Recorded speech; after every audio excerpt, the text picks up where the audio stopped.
Good evening, good morning, and good afternoon. Good afternoon, whenever you're watching. It is Bet Online, Salute to Troy podcast. I'm excited. It's the madman and me here. We're too strong, but we'll get it done. Hey, if I was to do it with anybody, I would love to do it with the madman. Jamal, how are you doing today? Doing well, Fred. Great to be here with you. It's a different vibe with just you and me this time, but it's going to be so much fun. I enjoy it so much when we get the opportunity to do to you and me. I like how you said Madman and Me. That feels like the sequel to like You, Me, and Dupree. So we're gonna have some fun today. Hey, so I have to ask this question because you and your wife together are in 80% of the current Pac 12, correct? You said Well, 80% yeah, I or mean, 60? I have three Pac-12 alma maters, as folks may know, USC, UCLA, and Stanford. And my wife went to CU, went to Colorado. Oh, okay. I thought, oh, never mind. All right. Never She mind then. went to undergrad. She went to Wash U in St. Louis. Well, a lot of people think that's UW, but it's the one in St. Louis. So yeah, if she went to UW, then we're at 5 out of 12 at that point and making some headways. I could file for ownership of the bylaws and the committee at that rate. There you go. So we have a big one this weekend. We got the Huskies coming into the Coliseum. Michael Penix Jr. versus Caleb Williams. Let's not just say like we're kidding ourselves if we say it's USC versus Washington, because it's definitely not USC versus Washington. It's Michael Penix. I'm sorry, let's be respectful. It's Caleb Williams versus Michael Penix Jr., right? Big showdown. We got the number 98, correct me if I'm wrong, 98, 96, a low ranked defense versus 96. Yep. 96 versus 110, right? So this is old school. West, I should say Western Big 12 football. They're going to throw it around, score a bunch of points. Like I said earlier in the week, I said when we come on Victory Sunday, we're going to have to catch our breath because there's going to be a lot of points. The average fan is going to love this game because it's 80 plus points that's going to be scored. I wish Ryan was here because I do have this question. I will start with this. How do you feel going into this game, Jamal? What are your feelings? What do you want to see? What do you expect? So, Coach, it's going to be fireworks. I think Saturday night, prime time, ABC. I think the question is going to be, what's the over? Is it going to be the number of points or the number of GMs in the building? I think that's we're going to be kind of looking at that in terms of attendance, just given how high these prospects are. Coach, I'm looking for a couple of things here. I think this is the game where USC has an opportunity to salvage its season. They haven't yet put together 4 complete quarters, really, since all the way back that first half of the Colorado game. I mean, if you sort of put all of this together, It's been 14 quarters of uneven football. And so I think there's just an opportunity here to get right and get focused. What I will say is I think that the rankings are not as meaningful in this game as the matchup. And even though Washington comes in very highly ranked at number 5, I think there's a couple of things right now at play. One is, you mentioned it, the 96th ranked defense in the country. 2, I think the only win Washington has had against a ranked team was that iconic victory over Oregon. They have yet to play a ranked team since then or prior to that, and really have looked pretty uneven since that Oregon performance. And then 3, we have to go back to our diagnosis of what it takes to beat USC, right, Fred? I've been kind of beating on that drum the last 6 or 7 weeks. You have to have elite quarterback play. You have to be able to get pressure with 4 and then be able to have 7 at your disposal to either drop back or disguise pressure. And then 3, you have to be able to win in short yardage. And even though Washington comes in ranked number 5, even though they come in with a very, very decorated quarterback, so they have elite quarterback play, I think there's some serious questions about whether they can do those other 2 things. And so even though they come in as the number 5 team in the country, they come in as a team that actually doesn't really match up that well with this configuration of the USC Trojans. Yeah, so I was actually thinking about this today on my drive home, and I was like, if SC was undefeated right now, where would they be ranked? right?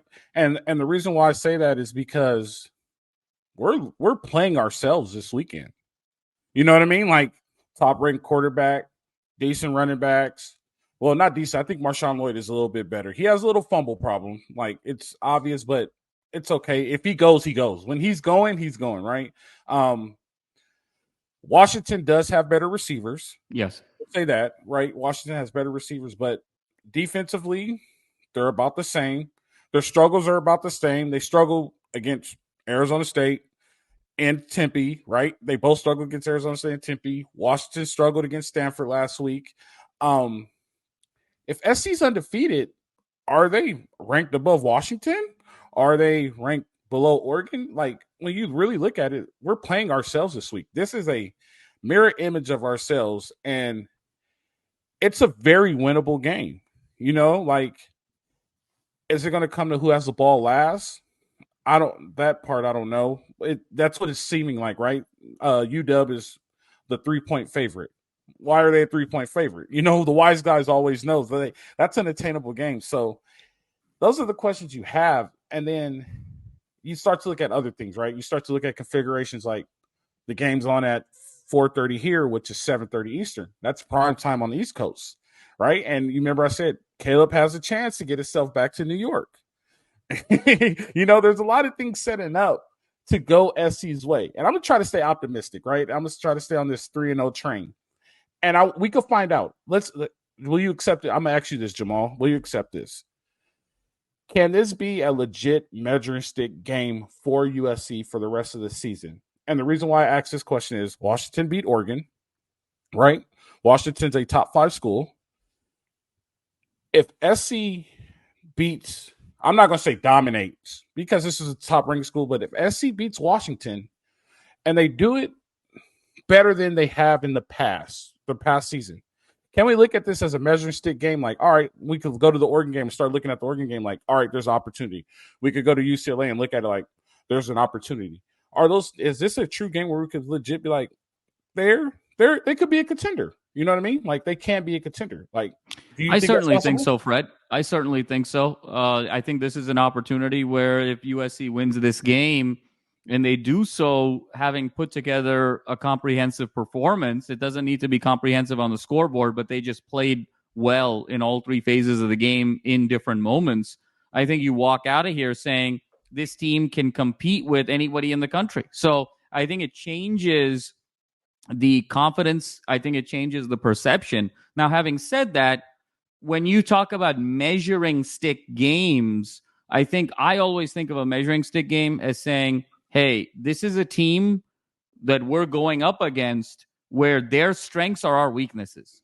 And so how much have we grown from our weaknesses to be a true contender? And in that regard, I'm not sure Washington is that matchup because I think the things that Washington is bad at, USC is bad at, and the things that Washington is good at, USC is good at. So what USC kind of struggles against more physical teams, we talked about kind of that upfront push, the ability to get short yardage, seasoned kind of quarterback play. So, Notre Dame was physical, right? Yeah. Utah is physical. Oregon is physical. UCLA is physical. So in that regard, those games are more measuring stick games, quote unquote, because their strengths are USC's weaknesses. And then it becomes really a question of how much coaching, how much culture, how much preparation, how much growth has gone into the season to be able to do that. Here, it's a measuring stick game in the sense that they're number 5. And if you win, you have so much confidence and so much belief that you can do more things moving forward. But it's not quite a measuring stick game in terms of seeing how much you have grown, because USC could have the same deficiencies walking out of the Coliseum Saturday night, still be the very same flawed team that they are walking out of the Coliseum Saturday night, and come out of there with a win. Yeah. No, I agree. And that's why I asked that question. I sit in traffic when I drive home, so those are things. I got a bunch of things to think about. I want to bring up another thing, and I think this is a good conversation for us to have before I'm gonna pay this bill. The Rangers won the World Series last night. That means you lost your opportunity to be a part of one of the greatest sports months there is every year, and it's November 2nd. So now we have is the two footballs, basketball and hockey, because baseball is now over. But if you still want to get a part of that action, you want to go to betonline.ag, where you get all the up to the minute stats, wagers, lines, and the best rate you can get in town. That's betonline.ag. If you go there today and put in promo BELIEVE, that's BLEAV, we will give you a 50% welcome bonus. That's BLEAV. Bet online, where the game starts. All right, so Jamal, this is a good conversation for us to have, right? And this might carry us for the rest of the show, and I'm good with it because this could get really good. Lincoln Riley is telling his team he's still, and there was a post that I saw on social media, and they're still at the top of the best conference, right? And I took sports psychology in college. It was a part of my major. You have some psychology background with your development, then your degrees and everything. He's telling his team they're still at top of one of the best conferences in the nation. Record-wise, yes. Performance-wise, they're not one of the top teams in the nation. Do you think that is a good message to give these guys going into a game like this?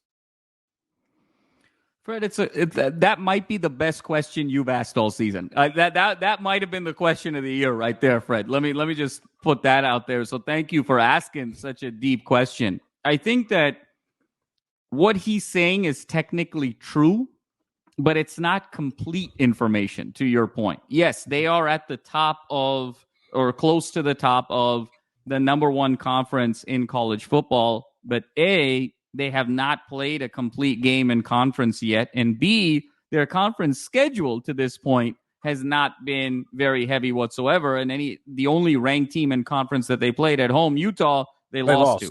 So it's true, but it's not complete. It's not, it's sort of one of those adages where it's sort of necessary but not sufficient. I think what he's trying to do is instill a little bit of confidence in this group, because I think that group, again, walked away. This is probably the fourth straight game, Fred, that they've walked away feeling like they lost the game. I mean, 4 weeks ago, we talked about this last month against Colorado. USC was taking a knee to win the game, 48-41, and the Colorado fans were chanting overrated. I had never seen that before, where the losing team was chanting overrated to the winning team. And when you saw Colorado walk off the field and you saw USC walk off the field, it felt like Colorado won the game and USC lost the game. Then obviously after that, you had the situation with the losses against Notre Dame, losses against Utah, and now you walk out of the game last week against Cal, an undermanned Cal team. And again, Cal sort of walked out with their heads held high. They didn't have Jaden Ott the second half of that game, and yet they still battled to the very end, the final minute, the final possession, the final play almost with that two-pointer. And USC, again, walked off slumping. And so I think Lincoln Riley's trying to infuse some confidence in this team, particularly with the loss of Zion Branch, who arguably was probably this team's best cover corner this year. And so I think he felt the need to be more positive. Now, having said that, they've had so much hype around them since the start of this season that you wonder if it's going to sort of backfire in terms of entitlement. But I think that this was probably the right move on Riley's part to pump them up, because they just haven't felt like winners in over a month. Even when they've won, it's felt like they've lost. Yeah, so I'm a little worried about it, right? And the reason why I'm worried about it, and right, you have to instill confidence in your team, right? And the reason why I'm a little worried about it is because up front, they were getting pat on the back when they should have not been pat on the back. You know what I mean? And then they came through the grinder and they were still getting patted on the back, right? Like, it's okay. We'll make it through this. Like, and now it's like they were still, like, before the Utah game, Lincoln Riley's quote, we're still the first place team in the best conference in America, right? And then you play Utah, and now you're saying we're still at the top of the best conference in America. Like, I get positive reinforcement, but at the end of the day, sometimes you need punishment than positive reinforcement. You know what I mean? And they could be getting that. I'm not in the meeting rooms and things like that, but it needs to be, I'm going to say it. It needs to be at least put out to the media. like we were not happy with the way our team played, this and that. Like we got on them. This was one of the hardest practices, and I'm just not seeing that. Right. You know what I mean? And from my perception of what I am seeing is it's okay. We're going to rebound. We're going to rebound. But you've been saying it's okay. We're going to rebound for so long, and now you're running out of time, right? We're at 3 games left. The season, football season always flies by, especially in college and high school. You start the season in August. Next thing you know, you're around the table with your family at Thanksgiving. Like, man, I wish I was still playing, right? So those are the things that kind of worries me because we never saw the punishment, right? And we don't need to see the punishment per se, but we at least need to hear about it. Like, we're not happy with the way these guys play. Listen, we have players doing it, but that's the first sign of a championship team, I would say, is players policing themselves. Like, we're getting to that point, but if the leadership isn't doing it, sometimes it falls on deaf ears. And like I'm a little worried that you're going to walk into this game like, hey, we're still at the top of the conference. But in reality, the team that's at the top of the conference, who's at the peak of the mountain, is the visiting team on your home field this weekend. You know what I mean? So they might not have the same mentality. They might legit be like, we've played bad for 2 weeks now, and we need to get better if we want to get a shot at the college football playoff. And so that's my biggest worry. I don't know if I'm okay with that message per se. Yeah. Because like this should be the game. Like, all right, whoever loses, it's okay. We're going to see them again in a month, right? We're going to see this rematch. Now it's like USC needs to win in order to stay in the Pac-12 championship race. It should be this team, whoever loses, okay, they're going to fall in the rankings. That's fine. They have a chance to go back to the CFP. You get what I'm saying? So like the mindset there worries me a little. And I'm not really sure if they are in a good mindset to play a game like this. No, it's an excellent point, Fred. And I think taking a step back here, I think the punishment and the positive reinforcement is exactly the way to coach. And it's exactly the philosophy you want to instill when you truly have a championship team. And I think that when you have gone 14 consecutive quarters with uneven performance, when you saw what this team was also uneven against Arizona State, when you've seen these performances, look, just because mathematically they have a chance to go the 3-0 the rest of the way, or mathematically they have a chance to go to the Pac-12 championship game, it doesn't mean that this team is a championship level team. And I have never seen in my lifetime, Fred, maybe you have in yours being a former player, I've never seen a team have 9 games like this and then be able to just flip the switch and be a kind of a championship team and race to the championship, right? It just, you have to be able to build those habits earlier in the season, and you have speed bumps along the way, but you correct those speed bumps, and then you sort of grow, and you have that killer instinct immediately after the bump. And we've been talking about the switch for over a month, and I just don't think it's there. And so I think what he's saying is right now, look, this isn't wired like a championship team. I just got to build these guys up a little bit and make them feel good to win a game and see what can happen if that killer instinct or that spark comes, because right now it's not there. And so I think by saying what he's saying, actually, he's almost acknowledging to himself it's not a championship team. Because if this truly were a championship team, you'd be sort of ripping into them a little bit, to your point, the way Saban would when he knows he's got a great team, the way Smart would when he knew he had a great team, or Dabo when he knew he had a great Clemson team. But I don't think that's the same issue here. This team just is fundamentally flawed. And I think a lot of the conversation is that, hey, there's still an opportunity to achieve all the goals, but that's just math. It hasn't been proven on the field. Right. And so I'm address the only team that I've seen rebound after starting bad was the Green Bay Packers when Aaron Rodgers was like, hey, guys, relax. They were like, 1-4 or something like that, and they turned around. I think that's the year they went to the Super Bowl. I couldn't even take it. I'm not for sure, but that's like the only team I've ever seen of all my years of watching, playing, and being involved in football, right? But NFL's a little different, right, Fred? Because you can afford to lose some games. There's a lot more parity in the sport. it's about kind of getting hot right at the end to have that momentum to go in. College is a different game because a championship team is favored 8-9 games out of the schedule. Like you're not really going to even be tested 8 or 9 games. So you only get those 3 or 4 games to really show who you are. And, it's one loss and you're done. I mean, every time you're sort of putting your life in your hands when you go out there in college football. So in the college football setup of every game being sort of life or death, I've never seen a team just sort of sleepwalk through 9 games and then all of a sudden flip the switch and then go become the national champion. We may there's always a first time for everything, but I've never seen that. Yeah. So when I was coaching, a coach told me this. He was like, winning is the hardest thing as a coach, right? And the school I was at, we weren't very good. And like our first season, we won the first game. Right. And we're Sunday, we're working, and he's like, winning is the hardest thing as a coach. Like, this is going to be the hardest thing you have to do because they're happy. Right. And so you have to get on them so they can win. Hey, we want to thank all you guys for listening to Monitor 1090. Tune in, go to Underdog Fantasy Sports, and go to your local vendor and get you a fight on Pale Ale from Stone Brewery.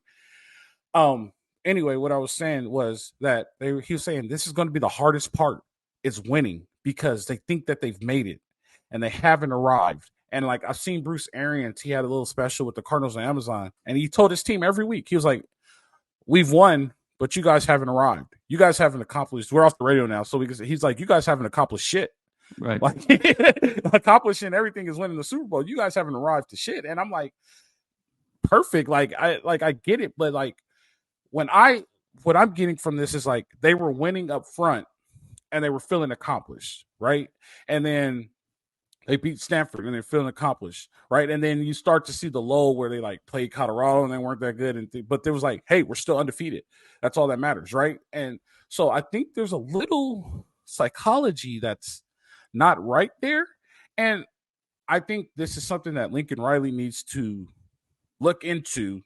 Right, it's just an opinion, like right. But if it was me, if it was me and I was Lincoln Riley, I will feel like this was my biggest flaw this year. My biggest flaw was I didn't have my team mentally prepared, and I need to go get help or some training on how to mentally prepare a team to become a national championship team.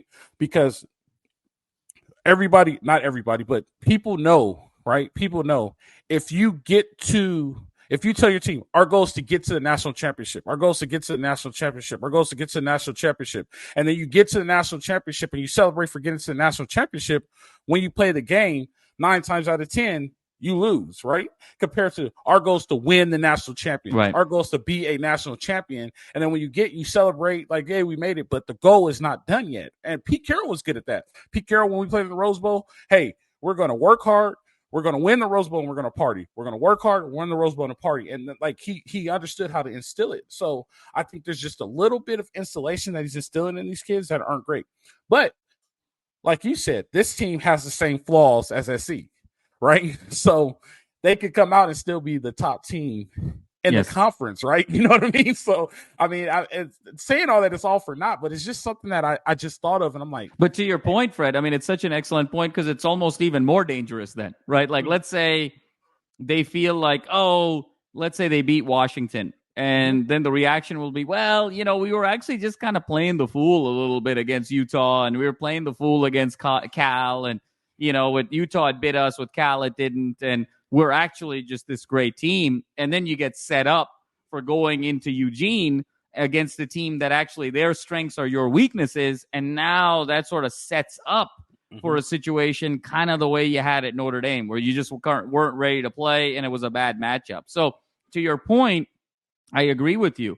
And I think where we've seen there's been something off with this team's attitude the whole year. And again, not to be overly critical, but we've talked about it now for about a month and a half about the body language of Caleb Williams, the body language, the energy of this team on the sideline. There just doesn't seem to be unity on that sideline. They're not genuinely happy for each other when good things are happening, and they're not able to shake off negative things and find a way to turn the page and rally around each other. It's a lot of Caleb sulking alone on the bench, kind of pouting, giving his looks, and the team kind of looking around quiet, waiting for a leader to emerge. And I think that's a product of some growth Caleb needs to have as a leader, because I think he's always just kind of thought of himself as, how do I get to the next step? How do I become a better player? But I think the last step in his maturation in college is, how do I become a better leader? And I think it's also on Lincoln Riley to say, look, the games are not just won with X's and O's, with creative plays. There's a human emotion here. You have to be able to inspire. You have to be able to teach. You have to be able to put your arm around these kids when they're too low, and you got to be able to chew their butt a little bit when they're too high. And there's an emotional element. And I haven't seen that yet with Lincoln Riley. We've seen him sort of blow up at the officials from time to time and kind of releasing that stress, but he hasn't been able to really harness real coaching into his players outside of just X's and O's play calling. Yeah, I understand that. Let's move on to this game that we got going this weekend. We got in deep into sports psychology. Hey, when you're on the 91 crawl and it takes you an hour and a half to get home, you come up with a lot of good show topics. Oh my goodness, that was great, man. I appreciate you for that. That was probably one of our greatest segments ever. That was a good one. Washington, Michael Penix Jr. is coming in. Man, I'm excited, and I hope the game lives up to what it is. Right? What should we expect from this game? Right? Like, you have your three pillars, and we talked about them earlier in the show. We understand Washington doesn't have that, right? So what will it take? Here's a good question. Let's redact the other question. What will it take for SC to come out on top in this game playing against Washington? I think it's a really good question, Fred. I think there's a couple of elements here. One is, I think it's absolutely imperative that they win the turnover battle. I think that this is a game where the turnover battle is really going to matter. You talked a little bit earlier about Marshawn Lloyd and his ability to cough it up. We've seen Caleb protect the ball really beautifully for the majority of this season and last season, but we saw what happened against Notre Dame. We've seen some near misses as well in terms of some dropped interceptions. So that is going to be key, is protecting the ball, because this game is all going to be about how do you steal a possession or two. That's really what this is going to come down to. So number one, you have to be able to protect the ball.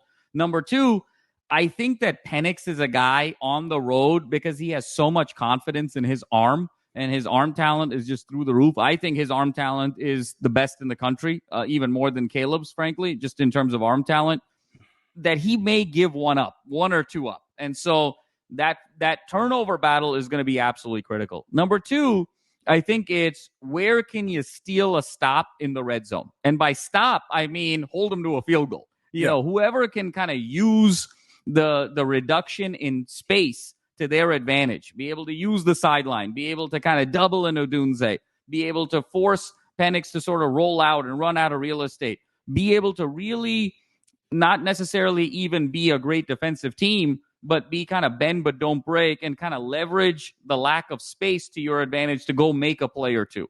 And then third, Fred, I think the key is going to be, this is a team in Washington that really doesn't run the ball, and they don't really run it particularly effectively. Their leading rusher, Dylan Johnson, has 430 yards on the season through 8 games. That's an average of about 53 yards per game. Their leading rusher averages 53 yards per game. They don't really run the ball that much. And so can you get Washington in second and long? Can you get Washington in third and long and then steal a possession with a sack? Can Jameel Muhammad get there? Can Mason Cobb get there? Can obviously Bear kind of break through the interior and get there? I think that's going to be the key. Win the turnover battle, find a way to bend but don't break in the red zone, and be able to kind of steal a stop or two through second and long and third and long situations with pressure. Yeah, and so to counter off that, I will give you a really good key to win this game, and this is probably one of the most important things I think is going to take to win this game. And I got the whiteboard ready, and we'll get in that in a little bit. But play your game, right? Whoever can control this game will be able to come out on top. And so SC has to control their game and play their game. There's going to be, as you always say, ebbs and flows, right? This is going to be a game with a bunch of highs and a bunch of lows, right? But at one point, you're going to have to play your game and you're going to have to control the game. And if SC could get to that point where they control the game, right, and not let Washington dictate the pace, right, or like, oh, we got to score, they got to score. Just get to a point where like, all right, stop. Let's take a breath. Let's play our game. Let's just call what we call. Let's practice what we practice and do what we do. And I think that will be a major factor in the playing the game. If they try to keep up with one another, that's what it's going to go. Okay, who has the ball last, right? But I do think if SC gets to a point, they're just like, let's stop this right here, right? And this might sound crazy, but even if they do go with 3 and out, but they go with 3 and out, not a 3 and out, even if they do have to punt, but they make good progress down the field, and then they just get stalemated, and they punt, and they get a defensive stop, right? And it's a field goal. Let's just say they end up giving up a field goal, right? We're being realistic. I'm being realistic. They give up a field goal. They still have good momentum on offense, and they're still playing their game, right? And then you just go back to doing what you're doing. Before you know it, when you look up, it's like the mouse in a bucket of milk. He's calling out the bucket because now it's butter, right? So those are the things like if you can't play the pace game. And I hate when coaches get into, oh, let's play the pace game. We're going to score more than them. I understand how the air raid works and I understand where it is, but don't play the pace game here. Play your game and control your game. And I think if you go and control your game and play the game like you want to and not try to play the game keeping up with one each other, that's going to be the biggest difference. And if they play the game like that, SC has a possibility of winning the game by 14 points if they play the game like that, because now they have complete control. I'm not saying physical dominance or anything like that. I'm just talking strategically. They have control of the game, right? But if they want to let the game go back and forth and keep playing on highs and lows, then it's going to be, okay, who has the ball last? Okay, we got out of it by 3. We played it. We got out of it. That's all that matters.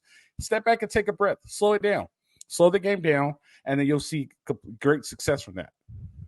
Absolutely, Fred. I think you said it really well in terms of the ebbs and flows. And I think the way you do that is by understanding momentum as well, right? Mm-hmm. And I think that you have to sort of harness the momentum.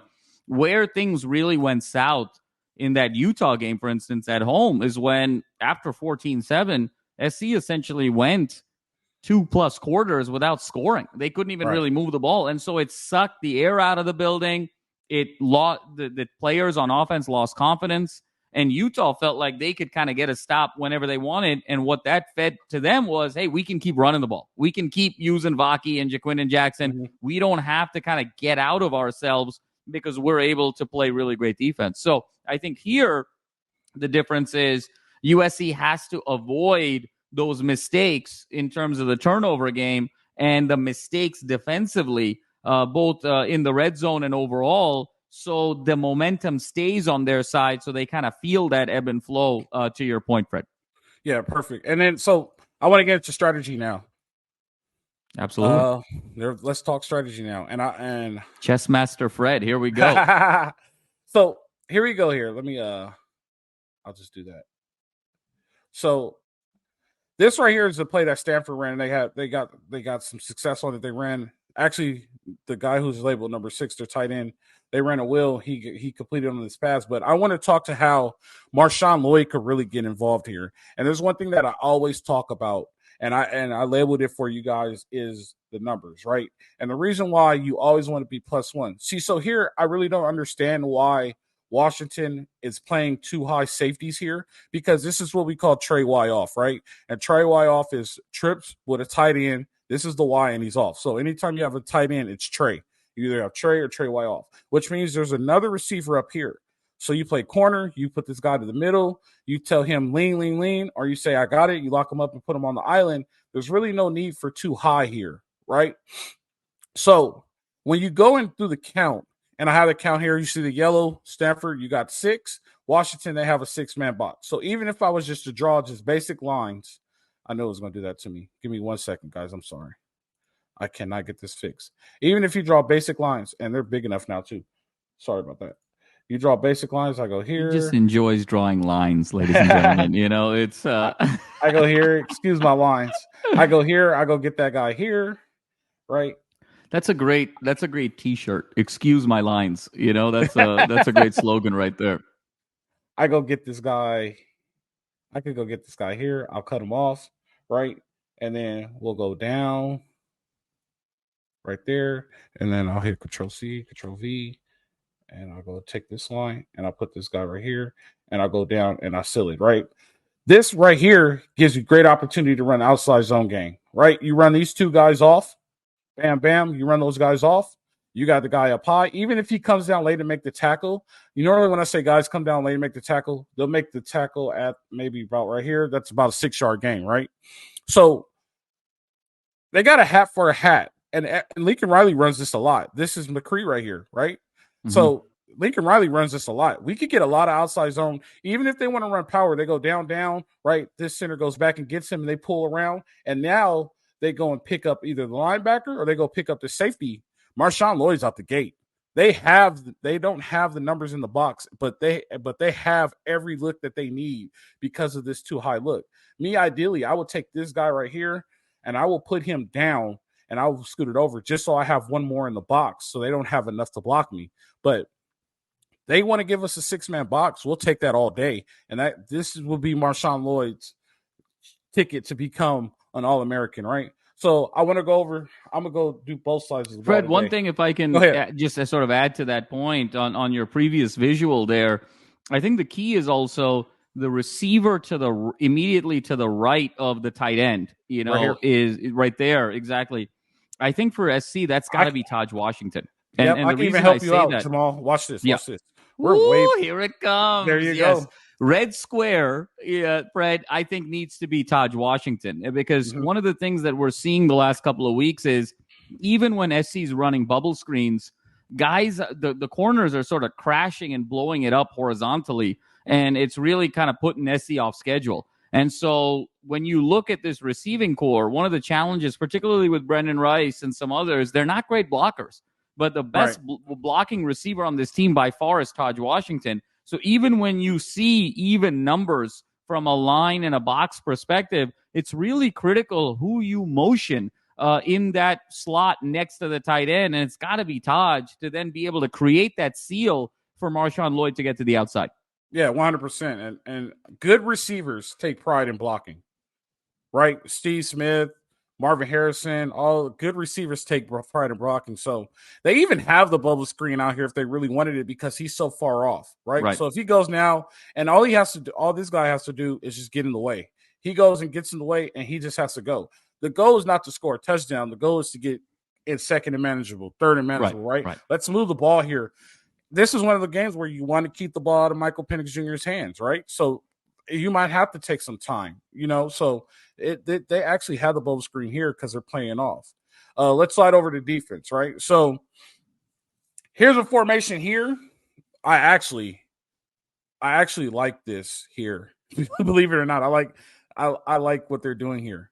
So here's the thing right here where you're going to have to put the numbers in the box. So Stanford is actually doing a good job. If I go here and highlight this right here with this guy here, bringing extra pressure, right? So if you go and look, you got 6, you got 7, right? 1, 2, 3, 4, 5. And it's 8 on 6, defense. 7, 8. You see that? Right. You got 8 on defense. So you got extra pressure. You go create the pressure right now. There's not enough to block.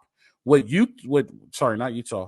Washington did out of this actually is they sent this guy on the go. They sent him on a go route, and he was wide open. He caught it. So that's a little worrisome here because we do run a lot of too high. Ideally, I would go and I'll create a 3-man surface here with the linebacker help. I wouldn't blitz him per se. I would put him back here and just to help out with the run, just in case he ran anything shallow. We have a guy immediately. Or here's the problem. If he ran slant right now, there's nobody in the slant. Right. You know what I'm saying? So that's why I will put a backer here just for slant. He'll be in the slant hole and he can help on the run. So anything shallow, like I talked about in the past, you get catch, carry, and deliver. You could bring this back, and then you got 2 guys, which I would tell this guy right here, you take everything immediately to the flat unless you get vertical by both. And I will have a guy on top here. You take vertical right now. So I have somebody for up under. I have somebody to go vertical, and I have somebody to take the flat immediately. So I have 3 guys on 2. For our viewers, where is the Stanford's 11th defender located? Is it one high, or is he sort of shadowing that inside receiver? He's up high. He's up high up here. Okay. He's up high up here. I didn't. I try to keep the logo out of when I take the screenshot. Yeah. No, of course. Yeah. So but just so we're aware. Yep. Okay. He's over there. He's the extra safety right here. That would be right here. Look, I'll just draw like a little O right here. He's like back here. He's the extra safety here. Right. So Fred, I mean, are you concerned at all with this look? I mean, the initial observation you had was, hey, this is a really good formation for Washington to do some things. Now, they may get bottled up in the run game from time to time because, again, the numbers don't work in their favor. But if you look at USC, particularly without the other branch, Zion branch, who's been such a stud for this team in the secondary, if you've got a non-Zion branch corner kind of on that island against those two that are stacked to the right, Washington, this could be sort of feast for Washington pretty consistently. Yeah, so here's the thing. This guy right here, and I'm going to take this box and I'm going to move it. This guy right here is an extra offensive lineman. Yep. So, and he's covered up by this receiver up here, so he's ineligible, right? So we talk about personnel all the time. You get what I'm saying? We talk about who should play at linebacker. If all of the days and all the nights and all the years Shane Lee needs to be in the game, this is the time Shane Lee needs to be right here. I will put Shane Lee right here. And I will just tell him, big man, you just go eat. You just go take care of the mental. You got Bear in front of you eating up stuff. You just take care of the mental. I will put Gentry to the passing straight side, and I'll put Mason Cobb to the backside because he's a little faster. He could go fill backside holes. And there's a tight end here, and I don't have a problem with Mason Cobb running with the tight end. So if all of the days you want to go traditional 4-3, this is the time you want to go traditional 4-3 because of what you have. And this guy's not eligible. So basically you have a receiver eligible here and you have a receiver eligible here, and this guy's eligible, right? So even if you do need Mason Cobb to cover that guy and you got a safety back or a corner, because corner was what you play. I will have him play what you call C7, C gap 7 yards off. You got the guy covered. So if he goes vertical and he goes to the flats, you could do one or two things here, right? If he goes vertical, you could have him take vertical all day. But what happens is he gets caught in the wash when he goes and covers the running back. You could do another thing what's called a swap call. So a swap call tells this guy, hey, if back releases, corner takes the back, linebacker runs with the tight end. It puts you in a better situation. You know how I always say you got to put your players in the best situation possible? That way, when he runs to go get it, and I'll draw a line for you. If the running back releases and he runs this way, right, and this guy right here decides to go vertical, he doesn't get caught in that wash. All he has to do now is now he's going with this vertical, right? And then this guy right here who's playing C7, or you could do a peel call, and this guy has to appeals a whole different ballgame. We're not going to get too deep. And this guy right here could take the back. Go ahead. Are you concerned, Fred, with that tight end on the near side of the screen here, on the bottom right of the screen? One of the challenges with the Grinch defense, the guy right there. Yep. One of the challenges with the Grinch defense all year has been the tight end's ability to get behind the linebackers and getting inside position off of the secondary. I mean, if you recall what Cal ran, they ran almost this exact play over and over again with a right-handed quarterback, and it just seemed like every time their tight end or a big-bodied receiver had inside position. So are you concerned with this formation not only exposing SC a bit on that far side of the field with the two wide receivers, but also if this tight end gets behind, if it just sort of runs an inside post, let's say, you're sort of getting behind the linebackers and you're getting inside leverage on that secondary defender on the near side. That becomes pretty problematic. And then your high corner on the far side all of a sudden starts getting a little bit confused, where if he starts overcommitting to that tight end, then all of a sudden you've got one of those two receivers on the far side wide open. Yeah, so so the one way I told you can run a swap call, right? And I don't think they will run a swap call because I don't know if they know it. You could also run what's called peel, right? And what peel does, and I am concerned with it because they always have this guy going to get the back and they get caught in the wash. Right. So that's why I said that. That's one of the concerns, right? In order to fix it, there's three things. The first two I showed you, but you can also run peel and then use this guy in the run game, which is why you put him at C7, right? So if you put number 4, this guy right here, if you put him right here at C7 and you tell this guy he's the pill player, anytime he releases, right, he takes him and now he has the outside contain on the run. Right? That's one way to do it. And then the swap call is a way to do it. And then the way Alex Grinch does it is a way to do it. But I don't like it because I don't like getting caught in the wash. So that's one of the reasons why I did bring it up is because of that they could run this and that the tight ends have a lot of success in Alex Grinch's defense because they're zone droppers instead of match zone players. Well, what's so fascinating, Fred, about your breakdown, and it was phenomenal analysis as always, is that when we think about this game at a macro level, we think about a lot of points, we think about a quarterback duel, but also visually we're thinking about a lot of receivers. But what you're suggesting here is that actually Washington's most effective formation is having an extra offensive lineman, only having 2 receivers and having a tight end, where there's numbers advantages on the outside with the 2 wide receivers, but there's also an opportunity for the tight end to get open on that near side. So it's kind of fascinating that when we think about all these points, we're thinking about 5 wide, spread it out, let's sort of chuck it all over the field. But in reality, it's kind of more of this max protect scheme offensively is what's going to enable more big plays for Washington, given schematically what USC likes to do, which is so counterintuitive. Right. And so the thing that causes those situations is because it's a lot of confusion. Right. And it's legal picks. You get what I'm saying? So if you have the back release and the tight end going, you got guys running into each other. 2 guys at the top of the field, they ran a crosser. Right. And so, like, when you try to man that stuff up, which Alex Grinch lives and dies in man, right?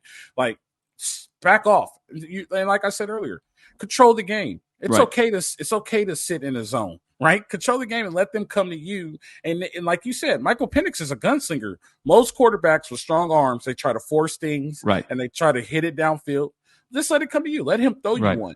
Just stay patient and let him throw you one, and that will happen. Right. And the more patient you stay, the more frustrated he gets, the more he's going to throw you. So it's those are kind of things you got to stay patient with. That was the Underdog Fantasy whiteboard. I like the new program, Jamal. I think that was a good idea. I think that was the one to go to. Absolutely. I love it. Let's close this thing out, man. I don't want to make you late for your dinner. What do you want to see? What do you want to see this weekend? I'll let you know right now. You already know I'm going to say a complete game, but I'm going to tell you other besides a complete game. But what do you want to see this weekend from the Trojans? Fred, what I want to see, we talked about the 3 pillars. We talked about, how do you sort of stop this team? One thing for me is we got to see Washington at or under 100 yards. This cannot be a game where Washington gets 160, 180, 200 yards. This is a team that's only averaging 120 yards on the season. In bigger games, they run the ball less. They struggle in short yardage. And so I'm really looking, particularly with that characteristic, where is Washington kind of limited in their run game, which is consistent with who they are over the course of the season, and are they going to struggle in short yardage, which is also consistent with who they are over the course of the season. So those are the 2 things I'm looking for. If those 2 things kind of get blown up this game, I have a hard time believing SC is going to come out on top. But those 2 things are 2 barometers to keep your eye on over the course of this game. I got you. So I will say this. Besides the rankings and all the hype, this is a very, very winnable. After we look at this and break it down and really get deep into this, for sure, this is a very winnable game for SC, right? -3 is a little bit of disrespect. I think this is an even game. I think this is a legit pick 'em. You know what I mean? Like the SC could easily come out. And I will say this, and I'm not trying to fanboy or anything like this, but this is a game where if things go right, we look up, SC wins the game by 14 points. There's that possibility in this game. You know what I mean? Like, oh, wow, like, that's pretty impressive. You know what I mean? They have that ability, right? So there's the thing. I don't believe in perfection because nobody plays perfect, right? But I used to tell my players this all the time. You have to play a near perfect game this week, right? Because these are one of the games where one mistake could change the whole outcome of the game. So this is the one time, like weeks you've been hearing me say, I just want to see a complete game. This isn't a time to just beg for a complete game. We need to see a near perfect game from SC. And in reality, we only need to see a near perfect 3 quarters. If we get a near perfect 3 quarters and we get all those things that you always say, stop the run, bend but don't break, still a possession. Like I said, just slow the game down, be in control, just keep everything in front of you. If you get a near perfect 3 quarters and then you get you get an average. An average is good for SC's defense. You get an average SC defense in the fourth quarter.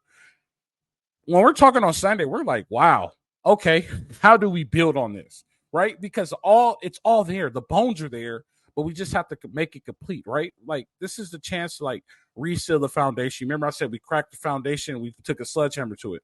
We could reform the foundation here, and it's possible. And the thing about it is, it's against the number 5 team in the nation. We have the ability to beat the number 5 team in the nation by 14 points. The ability. Yeah, I mean, I'm not saying it can happen, but we have the ability. No, it's a very compelling set of statements here, Fred. I sort of go back to the fundamentals of, and I don't want to repeat myself from the start of the show, but I want to kind of bring this back full circle. 3 ingredients to beat USC. Pressure with 4, drop 7, win short yardage, have elite quarterback play. The teams that did all 3 of those things, i.e. Notre Dame and Utah, beat USC.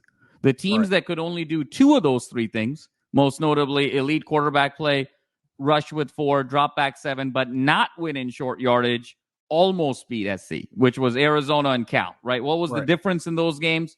It was those final short yardage plays determined who won and who lost.